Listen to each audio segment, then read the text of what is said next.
میت کے بارے میں کچھ اہم مسائل آپ کے سامنے آ چکے ہیں۔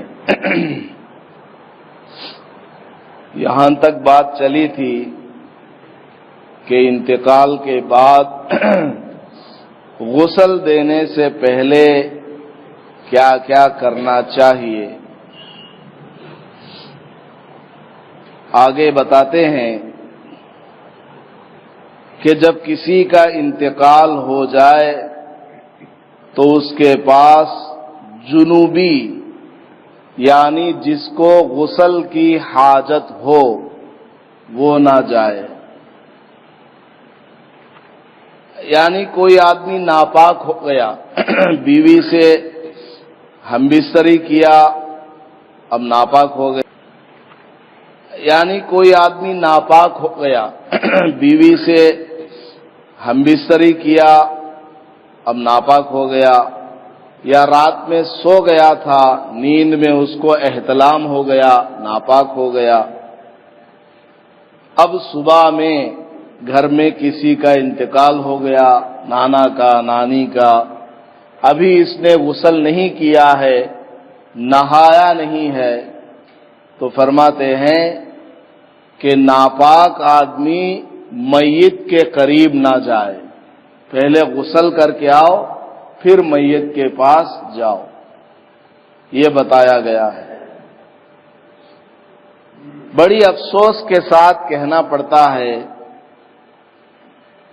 میت کے پاس جانا تو دور کی بات ہے، مسجد میں ہیں لیکن مسجد کے باہر چند آدمی کرچیپ اپنے سر پہ باندھے ہوئے یا بغیر ٹوپی کے ایسے ہی گھومتے پھرتے رہتے، ان سے کہا جائے بھائی کیوں تم مسجد میں نہیں آتے ہو، ہمارے ساتھ تم نے فرض نماز بھی نہیں پڑھی ہے، اب تمہارے رشتہ دار کا جنازہ رکھا ہوا ہے یا تمہارے باپ کا نانا کا جنازہ رکھا ہوا ہے، تم نماز پڑھنے اندر کیوں نہیں آئے؟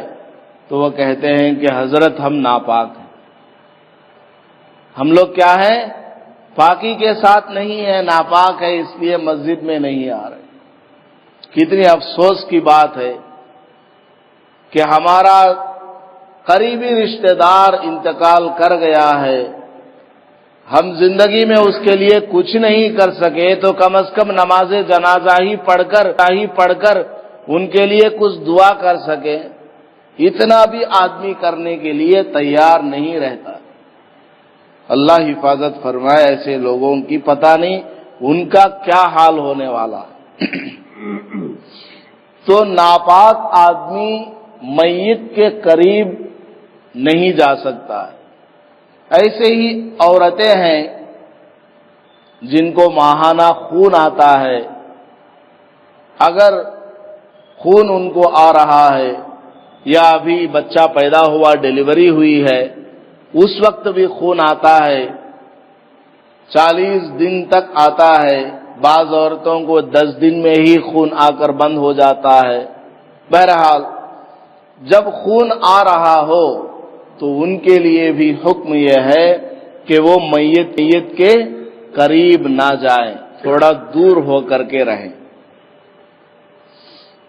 اور میت کے پاس مرنے کے بعد، مرنے سے پہلے جب آدمی مر رہا ہوتا ہے، نزع کی حالت ہوتی ہے، ابھی جان باقی ہے، تو اس کے پاس سورہ یاسین پڑھنے کا حکم اس سے پہلے آیا تھا، لیکن اب آدمی مر چکا ہے، مر جانے کے بعد غسل دینے سے پہلے میت کے پاس قرآن شریف پڑھنا مکروہ ہے۔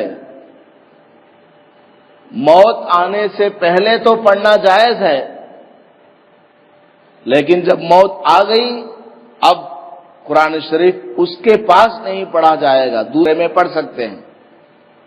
اب اس میت کو پہلے سب سے پہلا کام کیا کرو، غسل دلواؤ، یہ کام تجہیز و تکفین کے جو کام ہوتے ہیں اس میں لگاؤ، اور دوسرے کمرے میں قرآن شریف پڑھتے رہیں اس کے لیے۔ اور جب اس آدمی کا غسل ہو جائے جب ان کے پاس آ کر قرآن شریف پڑھنا جائز ہے، اس سے پہلے مکروہ ہے۔ اور میت کے دوست، احباب اور پڑوسیوں اور رشتہ داروں کو انتقال کی خبر دے دینی چاہیے۔ یہ بھی ایک اسلامی طریقہ ہے کہ میت گھر میں ہو جائے تو سب سے پہلے اپنے پڑوسی ہیں قریب میں، فوراً وہ آ جائیں گے مدد کے لیے، اپنے پڑوس میں اور دیگر رشتہ دار جو بھی ہیں سب کو اطلاع کر دینی چاہیے کہ ہمارے یہاں فلاں صاحب کا انتقال ہو گیا ہے، تاکہ وہ لوگ بھی نماز جنازہ میں شریک ہو جائیں اور دعا کریں وہ۔ لیکن اب دوستوں کو، رشتہ داروں کو بتلاتے اسی کام میں آدمی لگ گیا، قبرستان جا کر اس کے لیے گھر کھدوانا، کفن کا کپڑا تیار کرنا، غسل وغیرہ کے لیے تیاری کرنا، ان چیزوں کو آدمی بھول جاتا ہے۔ نہیں، ایسا نہیں ہونا چاہیے۔ گھر میں اگر 2-4 آدمی اطلاع دینے میں لگے ہوں رشتہ داروں کو، تو 1-2 آدمی ایسے بھی ہونا چاہیے جو اس کام کو انجام دے۔ اگر گھر کا آدمی غمگین ہے اور گھر کے افراد کم ہیں، ان کے گھر میں کم آدمی ہے، تو پڑوسی اس کام کو کریں۔ پڑوسی قبرستان جا کر وہاں اطلاع دے کر آئے کہ ہمارے یہاں میت ہوئی ہے، یہ گھر بنا دو، اور پڑوسی ہی یا کوئی رشتہ دار میت کا کپڑا، کفن کا یہ سب انتظام کرے۔ یعنی موت ہو جانے کے بعد جتنا جلد ہو سکے اس کو دفنانے کفنانے کا کام شروع کر دینا چاہیے، تاخیر نہیں کرنا چاہیے بلا کسی ضرورت کے۔ سب سے بہتر کیا ہے؟ کون میت کو غسل دے؟ فرماتے ہیں کہ میت کو اس کے قریب ترین رشتہ دار نہلائیں۔ میت کے سب سے زیادہ قریب جو رشتہ دار ہوگا وہ اس کو غسل دلوائے، یہ اصل ہے۔ ہاں، اگر کوئی قریبی رشتہ دار غسل دینے کا طریقہ نہیں جانتا ہے تو پھر اس کے بعد جو آدمی ہے جو غسل دینے کا طریقہ جانتا ہے وہ آدمی غسل دے، اور جو دیندار ہو اور مسائل سے واقف ہو اور غسل دینے کا طریقہ جانتا ہو وہ غسل دلوائے۔ اور عموماً ہمارے یہاں کیا ہوتا ہے، اگر گھر میں میت ہو گئی ہے تو سب سے پہلے ہم صاحب کو بتایا جاتا ہے کہ ہمارے یہاں میت ہو گئی ہے، آپ آ کر غسل دیں۔ یہ صحیح طریقہ نہیں ہے۔ صحیح طریقہ کیا ہے کہ میرے ابا کا انتقال ہوا ہے، مؤذن صاحب آپ آئیں، مجھے طریقہ نہیں آتا ہے، آپ کھڑے ہو کر ہم کو بتائیں، میں خود نہلاؤں گا۔ آپ صرف ایک سپورٹ کی طرح رہیں، مسئلہ بتاتے رہیں، سارا کام میں کروں گا۔ اصل تو ہونا یہ چاہیے۔